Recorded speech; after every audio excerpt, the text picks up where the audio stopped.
itu setiap orang tua pasti memberikan satu pusaka ketika anak itu lahir sampai dia dewasa pun dipegangkan. Dan keris itu biasanya juga untuk dibawa sampai untuk pernikahan. Nah, satu bilah keris itu adalah satu bilah bentuk doa. Jadi begitu anak itu lahir, mau lahir itu biasanya ataupun sudah lahir terus kemudian dibikinkan. Datang ke empu minta dibikinkan satu bilah pusaka agar keris itu nantinya dijadikan satu pegangan hidup, makna dan filosofinya perlu dipahami sahabat pusaka Jawa. Untuk dijadikan pegangan makna dan filosofi dan tujuan atau harapan orang tua kepada anaknya. Nah, kalau dulu kan begini, ketika seorang bayi lahir, ya, orang tua punya bayi kemudian lahirlah anak laki-laki. Ya, kemudian anak laki-laki itu orang tua mengharapkan dia menjadi seorang pemimpin. Kemudian kelak dia bisa menjadi orang yang kaya, maka dibikinkanlah satu dapur pusaka, katakan umpamanya ya, dapur pusaka yang bisa untuk menjadi seorang pemimpin dan menjadi kaya. Dipesankanlah keris luk 7, di mana keris luk 7 itu melambangkan permohonan kepada Tuhan, apa yang menjadi omongannya mempengaruhi lawan, bentakannya pun ditakuti, kemudian menjadi orang kaya raya, maka disematkanlah pamor seperti pamor pedaringan kebak, pamor wosutah, atau mrutu sewu, ataupun udan mas. Di situ bisa dilihat. Nah, begitu anak itu menjelang besar, pasti kan tahu, oh berarti orang tua saya menginginkan saya, mengingat sang bayi itu ketika sudah dewasa, mengingat saya bisa melihat dari sini, oh orang tua saya mengingat saya menjadi seorang pemimpin. Dan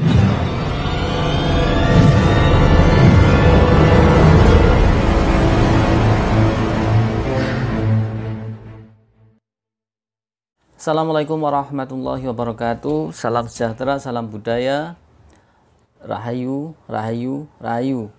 Berjumpa lagi dengan saya Mas Soho di channel Pusaka Jawa Official. Alhamdulillah wa syukurillah. Segala puji bagi Allah yang telah memberikan segala nikmatnya. Nikmat yang paling besar bagi kita adalah nikmat iman dan Islam. Di antara nikmat-nikmat yang lain yang tidak bisa kita sebutkan secara zahir maupun batin. Salawat salam semoga selalu tercurah kepada junjungan Nabi besar kita Nabi Muhammad SAW beserta keluarganya, sahabatnya, serta pengikutnya ila yaumil akhir. Allahumma ij'alna minhum. Semoga kita semua mendapatkan syafaat beliau, yaitu Rasulullah SAW di akhirat nanti. Dan sahabat Pusaka Jawa dimanapun Anda berada, semoga sahabat Pusaka Jawa selalu dalam keadaan yang terbaik, diberikan kebahagiaan yang tak terduga, dijauhkan dari segala mara bahaya baik zahir maupun batin, dijauhkan dari segala macam musibah, baik musibah banjir, longsor, gempa, angin topan, maupun musibah penyakit seperti virus COVID-19. Sahabat Pusaka Jawa yang sedang sakit, semoga sahabat Pusaka Jawa diangkat penyakitnya dan diberikan kesembuhan, serta diberikan bonus berupa pahala karena sabar dalam menerima qadarullah berupa penyakit. Yang sedang mengalami kesulitan ekonomi atau pailit atau rezekinya serah, semoga Allah bukakan keran rezekinya lebar-lebar dan mendapat rezeki yang berlimpah, ya, berkah sampai ke anak cucu. Sahabat Pusaka Jawa dimanapun Anda berada, kali ini saya akan membabar satu bilah pusaka, yaitu keris sejuta umat, yaitu keris tilam upih. Dan ini adalah request dari Pak Iko yang ada di Kalimantan Timur, sahabat Pusaka Jawa. Dan yang akan saya babar pastinya tentunya berbeda dengan yang kemarin-kemarin, ya. Dan mungkin nanti dalam video ini saya akan membabar dua bilah pusaka sekalian dengan dapur yang sama, pamor yang berbeda, tangguh yang berbeda. Ya sahabat Pusaka Jawa. Nah sahabat Pusaka Jawa, dapur tilam upih sendiri kita sudah mengetahui, tilam artinya tikar, upih ada yang mengatakan bahwasanya adalah ibu. Makna dan filosofi dari tilam upih adalah tilam mempunyai karakter atau tikar atau alas buat duduk adalah pertama adalah orangnya yang tawadu, rendah hati, kemudian melindungi. Kenapa melindungi? Karena tikar itu selalu di bawah, melindungi orang untuk agar tidak kedinginan. Dan membuat tentram tikar itu. Kalau kita mau tidur tanpa dialasi dengan tikar, pasti kita kedinginan, tidurnya pun tidak nyenyak, tidak tentram, tidak enak. Nah, ya sahabat pusaka Jawa, jadi tikar merupakan sebagai dasar, alas, dasar. Makanya tilam upi menjadi 4 pilar yang leluhur kita sering menyampaikan, jika kamu ingin mempunyai banyak koleksi, hendaknya kamu juga mempunyai 4 pilar ini, yaitu tilam upi, tilam sari, brojol, kemudian satu lagi jalak sangu tumpeng. Dari keempat ini mempunyai satu korelasi, satu hubungan, ya, satu hubungan yang saling mengisi. Tentunya doa-doa yang termaktub pada dalam pusaka itu nanti akan saling mengisi antara kekurangan tilam upi dengan ini dengan yang lainnya. Ya sahabat pusaka Jawa. Nah, sahabat pusaka Jawa, sebelum kita bahas tentang bilah pusakanya, nanti kita akan bahas tentang warongkonya. Nah, kita lihat ini warongkonya sahabat pusaka Jawa. Ini warongkonya adalah Gayaman Ngayogyakarta Wanda Banaran. Wanda itu bentuk. Nah, kemudian pendoknya, ini pendoknya adalah pendok bunton, motif lunglungan atau motif bunga. Kemudian untuk mendaknya ini kendit silang mirah. Handle-nya ini Wanda Banaran juga, motifnya Wanda. Jadi cocok antara handle dengan warongko sama banarannya. Kemudian untuk kayunya ini kayu katimoho pelet sahabat pusaka Jawa. Cuman ini kayaknya harus digebek lagi. Digebek artinya dikuliti lagi, diamplas sampai bersih. Nanti akan terlihat motif peletnya, karena ini warangka-warangka lamen ya sahabat pusaka Jawa. Nah ini. Oke sahabat pusaka Jawa, kita buka bilahnya. Bismillahirrahmanirrahim. Nah, sahabat pusaka Jawa, seperti biasa saya akan review tilam upi. Saya akan review ulang karena barangkali sahabat pusaka Jawa ada yang baru nonton video saya, maka saya akan ulang lagi. Harap bersabar yang sudah pintar atau yang sudah mengetahui maklum ya. Jadi tilam upi mempunyai ciri-ciri adalah bilahnya yang sedang, tentunya pastinya bilahnya adalah lurus, kemudian bilahnya itu pipih, tidak memakai odo-odo. Biasanya di tengah sini ada seperti garis yang agak mendusul bahasanya apa? Menonjol, kan mendusul. Itu namanya odo-odo. Biasanya kalau yang ada odo-odonya itu jenisnya adalah jalak sahabat pusaka. Kalau tilam upi itu pipih bilahnya. Kemudian dia memakai tikel alis. Ini tikel alis sahabat pusaka Jawa. Tikel alis itu bentuk seperti cekung, seperti alis manusia di sini. Nah, kalau tidak ada tikel alisnya, polosan saja, itu namanya brojol. Nah, membedakan brojol dengan tilam upi ya di situ. Kemudian memakai pejetan, selesai. Tidak memakai greneng di sininya, ya sahabat pusaka Jawa. Nah, sahabat pusaka Jawa, kita akan lihat dulu pucukan bilahnya. Pucukan bilahnya ini adalah ikutnya ngudup gambir sahabat pusaka Jawa. Ngudup gambir ini pucukan bilahnya, bukan nyujen. Nyujen agak lebih lancip lagi, ini ngudup gambir. Kemudian untuk gonjonya ini gonjonya ini sabit rontal sahabat pusaka Jawa. Sabit rontal. Ini gonjonya sabit rontal.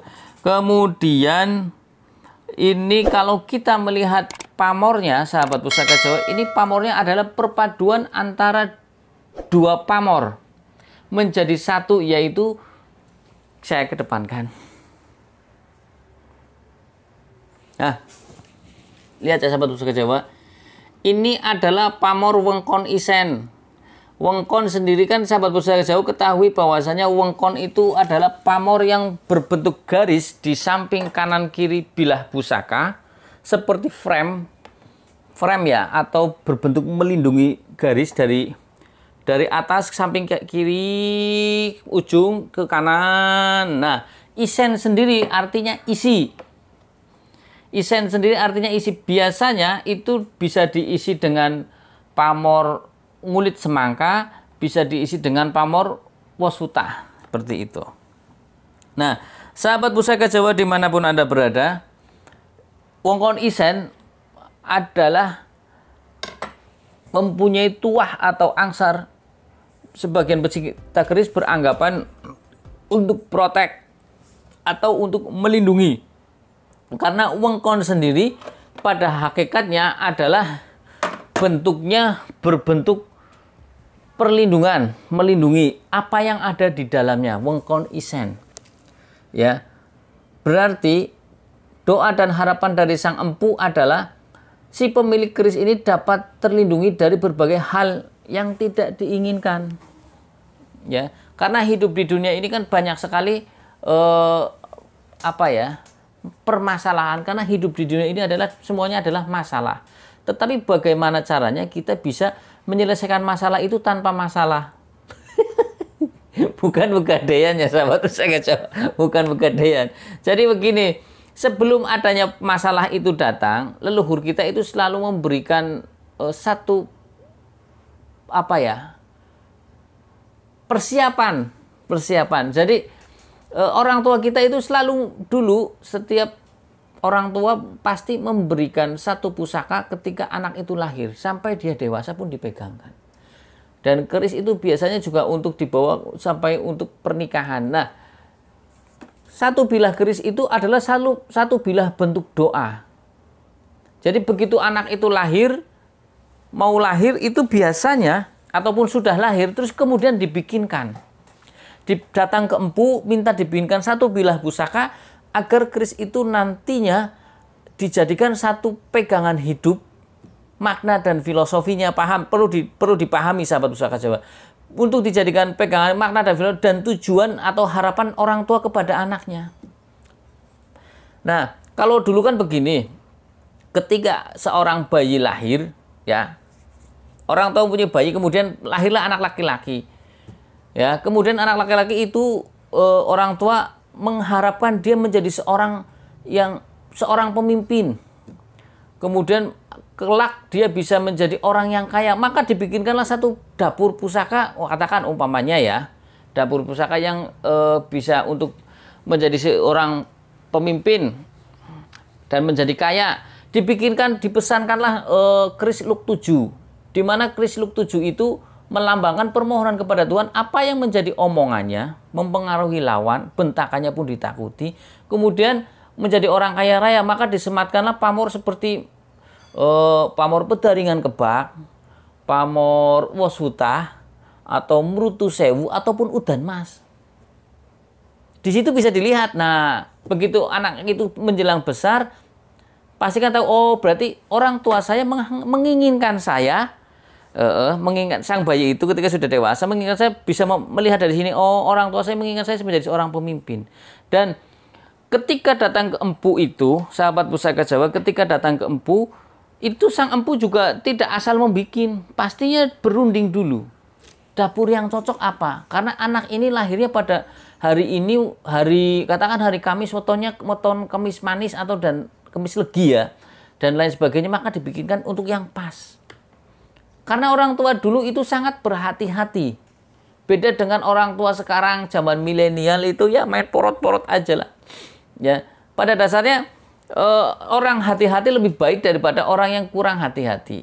Ya, artinya orang tua kita dulu itu selalu mengedepankan ikhtiar batin dulu, berdoa dulu baru berjalan. Itu adalah salah satu bentuk ketawaduan orang leluhur kita dalam mengarungi hidup di dunia ini. Karena bila kita take action dulu tanpa berdoa dulu, kemudian setelah take action dulu kemudian baru berdoa, itu orang sombong. Karena dia mengandalkan kekuatannya sendiri. Begitu cita-citanya tidak tercapai baru dia berdoa, ya Allah kok saya nggak berhasil, usahanya bangkrut. Itu golong orang sombong. Tapi kalau kita ya sebelum berangkat untuk ikhtiar mencari sesuatu, cita-cita, menggapai cita-cita, kita berdoa dulu, ya Allah Robbi, saya hari ini mau mencari uang, nafkah, ya.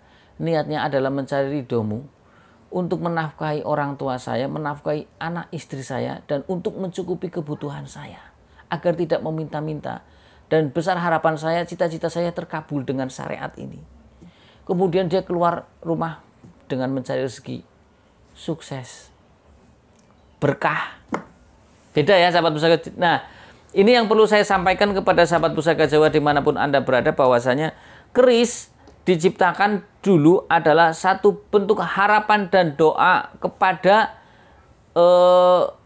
yang akan dipasrahkan keris itu, perlambang dari keris itu. Ya sahabat pusaka Jawa. Nah, tadi sudah saya sebutkan bahwasanya ini adalah wengkon isen. Wengkon isen ya artinya melindungi. Wengkon itu artinya melindungi. Isen adalah yang di dalam. Artinya si pemilik keris ini mendapatkan doa dari sang empu itu agar terlindungi dari segala mara bahaya. Ya, terlindungi dari segala mara bahaya. Oke, terlindungi dari segala mara bahaya. Dan sang pemilik keris ini pun harus memahami makna dan filosofinya. Ketika dia menjadi salah satu, sudah menjadi dewasa, dia pun harus mempunyai sifat melindungi. Entah itu melindungi diri sendiri, melindungi keluarganya, ya, kakak, adik, ibu, orang tua, ataupun memberikan perlindungan kepada orang lain yang di luar. Itu maknanya. Ketika kita sudah bisa melindungi yang di dalam lingkungan kita sendiri, keluarga kita nyaman, kita bisa memberikan perlindungan kepada orang lain, wajib bagi kita untuk melindungi. Ya sahabat pusaka Jawa. Jadi makna wengkon isen itu seperti itu. Tidak cuma hanya untuk diri sendiri, tapi juga untuk keluarga. Melindungi keluarga, melindungi adik. Ya, dan secara luas adalah kita memberikan perlindungan kepada orang yang membutuhkan perlindungan. Sahabat pusaka Jawa, kalau kita lihat dari wengkon isen ini adalah wengkon itu tergolong pamor yang agak susah dibikin. Kenapa dibikin agak susah? Karena kalau untuk wengkon yang baik adalah pastinya itu presisi. Presisi artinya antara kanan dan kiri jarak bilah apa ya? Ini jarak yang landep ini dengan wengkon itu presisi, katakan di kiri itu 0,5 cm, di kanan pun 0,5 cm sampai ke atas. Gampang susah, dan hanya empu-empu yang sudah mahir saja yang bisa menciptakan wengkon yang presisi. Makanya sahabat pusaka Jawa ketika melihat salah satu dapur keris pusaka wengkon tapi dengan harga yang amazing, yang sangat luar biasa, kita lihat garapnya dulu, garap wengkonnya, oh ya wajar. Ya, ternyata kan bilahnya utuh dan cara penggarapan wengkonnya pun presisi kanan kiri. Kan ada wengkon yang maaf ya, kadang di sininya kanan kirinya ukurannya berbeda. Seperti itu. Ya sahabat pusaka Jawa. Nah, kalau kita melihat dari isinya, ini adalah isinya dari kulit semangka. Jadi pamornya adalah wengkon adalah pamor miring, kemudian wengkon isennya adalah ngulit semangka. Kalau kita bicara ngulit semangka berarti adalah tuah atau angsarnya sebagian pecinta keris beranggapan memperluas pergaulan. Diharapkan si pemilik keris dapur tilam upih ini yang berpamor wengkon isen ini itu mempunyai pergaulan yang luas. Tentunya dalam bergaul dengan masyarakat umum ada yang baik dan ada yang jahat. Dan ketika dalam bergaul, doa sang empu adalah orang itu selamat dari perbuatan jahat seseorang. Seperti itu. Nah, tuah atau angsar dari dapur keris lurus ini adalah untuk keteguhan hati dan kekuatan iman. Si pemilik keris ini itu hatinya teguh, imannya kuat, tidak gampang terpengaruh untuk hal-hal yang negatif. Ketauhidannya lurus. Ora kepikiran pengen nyupang atau ngipri. Dongane maring Gusti Allah, maring Allah Subhanahu wa taala, Tuhan yang Maha Esa, seperti itu. Ya sahabat pusaka Jawa, tidak sampai kepikiran untuk mendua.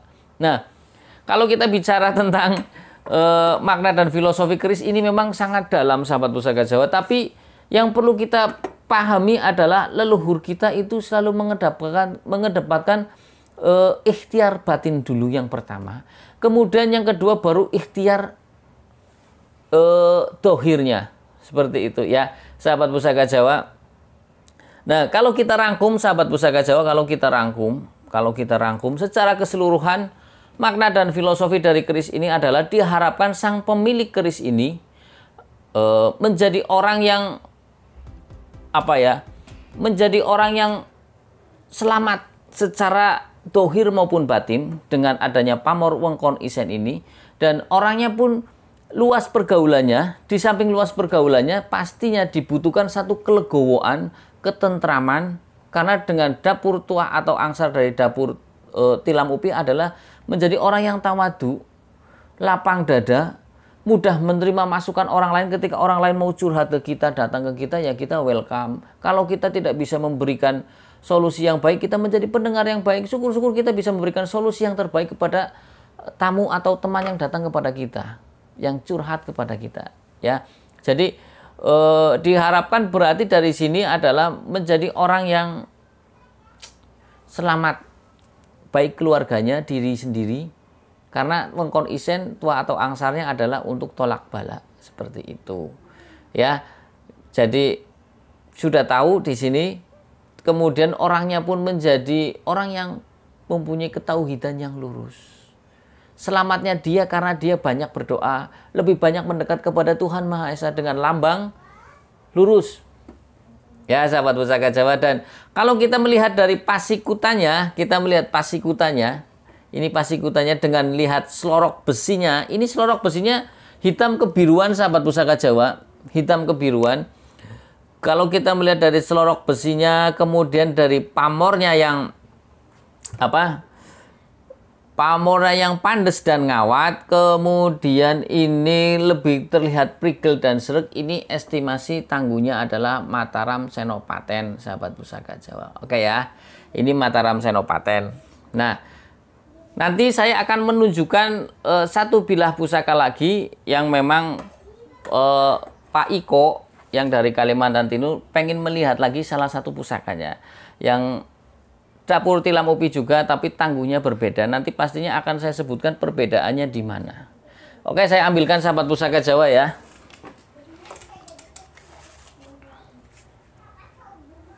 Nah, ini sahabat Pusaka Jawa. Sahabat Pusaka Jawa, tadi sudah membahas tentang dapur tilam upi wengkon isen. Kali ini saya akan membahas tentang dapur tilam upi berpamor bentar dulu, tak lihat. Ini pamornya Woshutah, sahabat Pusaka Jawa. Nah, nanti kan tadi sudah terjelaskan wengkon isen maksudnya bagaimana, dan saya ceritakan asal usul keris itu, fungsi dan makna filosofinya tadi apa. Besar dan harapan sang orang tua maupun pemesan yang pertama kepada anaknya bagaimana. Nah, kalau kita melihat dari, kita bahas dulu warongkonya seperti biasa. Ya, ini biasalah kalau masuk warongkonya ya masih warongko kampung, kotor, kulehe. Kalau orang Sunda bilang kulehe, bukannya masuk nggak mau bersih-bersih, nggak sempet.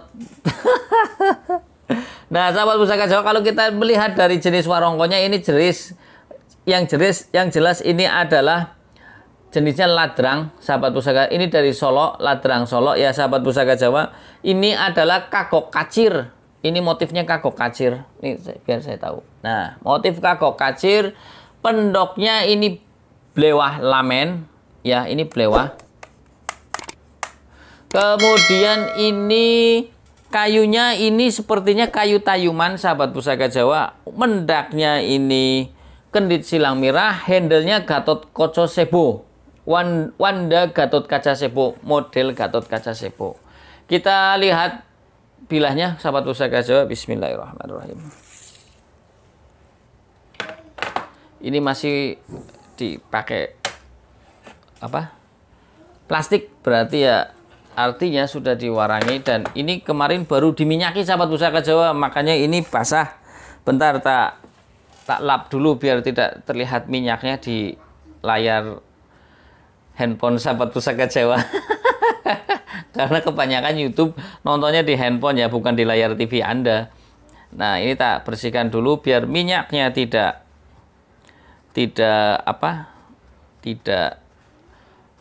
ngeblurkan pamor. Sahabat Pusaka Jawa, tidak perlu saya jelaskan tadi tilam upi ciri-cirinya bagaimana, karena tadi sudah saya sebutkan. Kali ini saya akan menyebutkan tentang pucukan bilahnya. Nah, ini pucukan bilahnya adalah Anggabah Kopong. sahabat pusaka Jawa, ini Anggabah Kopong. Ya. Kemudian untuk gonjonya ini gonjo sabit rontal. Kemudian untuk pamornya, ini pamornya berbeda dengan tilam upih yang tadi. Ini pamornya adalah wasfutah. Ciri-ciri dari pamor wasfutah adalah berbentuk garis yang tidak beraturan, kemudian ada bulatan-bulatan yang tidak beraturan, ngacak. Kalau bulatannya berbentuk balok 5 itu namanya udan mas. Kalau bulatannya di kanan kiri sejajar terus dengan baris seperti kanan kiri spasi, kanan kiri spasi, itu bonang rinenteng. Ya sahabat pusaka Jawa. Nah, pamor wasfutah sendiri adalah tergolong pamor lumah atau pamor yang bukan pemilih. Ya, artinya pamor lumah bukan pemilih adalah pamor bisa dimiliki siapa saja. Sebagian pecinta keris beranggapan bahwasanya pamor wasfutah adalah untuk memudahkan mencari rezeki dan ketentraman dalam mengarungi hidup.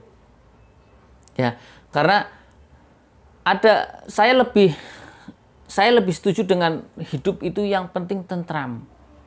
Saya lebih setuju karena saya lebih senang hidup saya tentram daripada, maaf ya, semua orang pengen kaya. Ya, saya pengen kaya, tapi juga kayanya dapat plusnya juga. Tentram dan kaya. Ya kan? Kalau saya bilang, ada yang bilang saya minta kaya dan tentram. Itu kan kaya dulu. Kalau saya tentram dulu baru kaya. Kenapa? Kalau kita hidup tentram, kita dijauhkan dari penyakit. Kalau kaya tapi belum kaya dulu, nanti enggak, baru tentramnya belakangan. Aduh, khawatirnya penyakitnya datang dulu ya. Penyakit kan banyak karena kita banyak stres.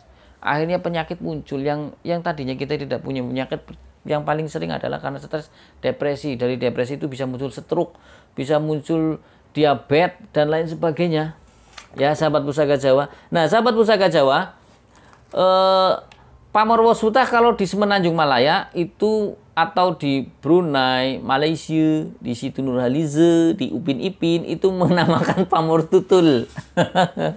Pamor tutul. Nah, kemudian berarti kalau kita lihat dari tilam upi ini, orang tua atau si pemesan keris ini yang ya sang empu mengharapkan nantinya si jabang bayi atau orang yang memiliki pusaka ini itu mempunyai satu kemapanan hidup. Karena orang hidup itu butuh materi, sahabat pusaka Jawa. Banyak orang yang, maaf nih ya, banyak orang yang sakti tapi rezekinya seret. Saya itu pernah, kalau saya hitung ya sahabat pusaka Jawa, kalau saya hitung yang saya ingat, saya mempunyai guru sekitar 12. Dari Jogja ada, Banten ada, Kalimantan ada berapa ya, terus banyak lah, 12. Ketika saya berguru kepada beliau-beliau, saya kan dulu senengnya yang kejadukan lah ya, kejadukan karena zaman dulu. Kenapa saya milih kejadukan? Karena dulu saya lebih banyak di lapangan dan waktu itu kan saya dengan postur tinggi, postur tubuh yang tidak begitu tinggi, kemudian saya durasinya lebih banyak di lapangan. Saya paling di rumah seminggu 1 kali. Kadang saya ke Solo, ke Jogja, ke Jakarta, ke Bandung, pokoknya di Pulau Jawa aja ya, di Pulau Jawa. Tapi bukan sales bukan nyales. Intinya saya banyak di lapangan dan saya banyak pegang uang, banyak banyak memegang uang dan saya sendiri kalau pergi.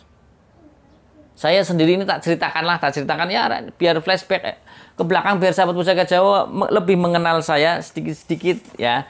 Dulu kan saya lebih istilahnya lebih banyak di lapangan. Kemudian karena saya memikir saya anaknya kecil, postur tinggi tidak tinggi gede, dulu kan saya nggak gemuk seperti ini. Kurus, dulu saya berat sekitar 47. Kurus sekali, nggak ada 50. Terus saya sering bawa uang banyak. Kadang tahun dulu ya, saya sudah mulai keliling-keliling kota itu tahun 98, mulai dari 98. Nah, itu sering membawa uang kadang 10 juta, 20. Itu bawa uang cash. Dulu kan nyari ATM agak susah dan handphone juga tahun 98 kayaknya handphone keluar 99 kayaknya ya. Antara segituan saya punya handphone tahun 99-an. Nah, itu kan kalau kita mau komunikasi kita harus ke wartel. ada apa-apa ke wartel. Saya itu dulu pernah di Terboyo, Terminal Terboyo Semarang. Itu saya dari Solo, setelah dari Solo datang ke Terminal Terboyo udah sore. Mau pulang ke Tegal itu sudah tidak ada bisnya. Saya mikir lagi, waktu itu saya ada uang sisa buat belanja barang di Solo, itu sekitar masih ada 3,5 juta di kantong saya. Begitu keluar bis, saya diikutin orang 5 orang itu. Saya ke wartel nelpon untuk mencari tahu di Semarang ada hotel nggak untuk nginep, atau saya harus pulang. Kalaupun pulang saya harus memakai bus Jakarta, seperti itu. Nah setelah ini saya keluar wartel, dia ikut ke sana, akhirnya saya gimana, saya udah mulai lemes ini, dengkul lemes, saya bilang habis ini saya. Terminal Terboyo dulu kan, zaman dulu lampunya nggak begitu banyak, lebih banyak yang nggak ada lampunya. Saya diikutin ke sana, akhirnya begitu saya leganya begini. Begitu saya turun, teman-teman saya yang dari Jogja, pas dari Jogja pada datang, ketemu di terminal itu sekitar berapa orang ya? 6 atau 7 orang. Akhirnya saya ngomong, saya diikutin orang dengan begini-begini, datengin orangnya ramai, orangnya nggak berani. Istilahnya menggelut-gelut, baiklah keroyokan bareng, nah seperti itu. Nah, kenapa dulu saya itu lebih banyak belajar kejadukannya ya seperti itu. Kejadukan artinya ilmu kesaktian, sahabat saya. Karena artinya untuk memprotek diri sendiri. Nah, sahabat Pusaka Jawa, tadi saya kembali kepada Pamor Wasuta untuk kerezekian. Banyak orang yang belajar ilmu kesaktian tapi rezekinya seret. Nah, berarti orang tua yang memberikan keris tilam upih ini ataupun sang empu tidak menginginkan orang itu menjadi orang yang rezekinya seret. Makanya disematkanlah di sini pamor yang pamor untuk kerezekian, karena biasanya orang yang banyak duitnya itu tergolong juga orang yang sakti. Ya bisa nyuruh orang buat jadi centeng sih ya, bisa jadi satpam. Sakti ya kan. Kemana-mana bodyguardnya banyak.